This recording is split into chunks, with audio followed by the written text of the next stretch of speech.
Mes amis non-croyants aiment bien les paroles de Jésus. Ils aiment bien ses actes pour les plus pauvres, pour les plus en marge. Mais il y a quelque chose auquel ils n'accrochent vraiment pas, c'est la résurrection. Ils me disent, cet homme qui ressuscite, qui redevient à nouveau vraiment vivant, ça c'est pas possible, c'est pas croyable, c'est complètement irrationnel. Eh bien c'est justement parce que c'est tout ça que moi j'aime la résurrection. Dans ce monde-là, qu'est-ce qu'on nous présente comme raisonnable, rationnel? La politique d'immigration, où il faudrait fermer les frontières. Et puis, on voit les gens qui se noient dans la Méditerranée. La politique économique, il ne faut pas dépasser 3% de déficit, il faut de l'austérité. Et puis, on voit les gens qui sont au chômage, les gens qui sont pauvres. Et on nous dit, il n'y a pas d'autre solution.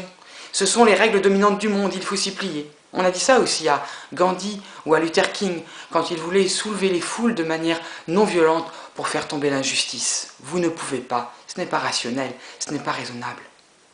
Il y a 2000 ans, il y a eu justement cet événement incroyable, cet événement de quelqu'un qui était mort et qui a ressuscité.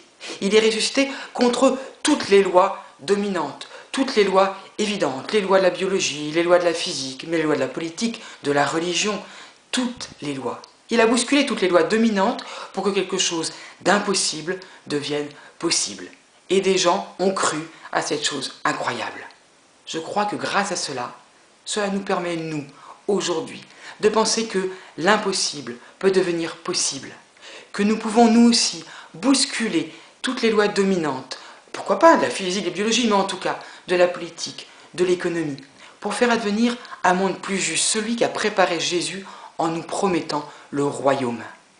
Je crois à la résurrection parce qu'elle rend possible l'impossible, qu'elle rend possible que ce ne soit plus le mortifère des lois dominantes du monde qui s'impose, mais bien la vie si on changeait ces lois dominantes, la vie quand on se bat contre ces lois dominantes, en choisissant la résurrection, en croyant à la résurrection, je choisis la vie.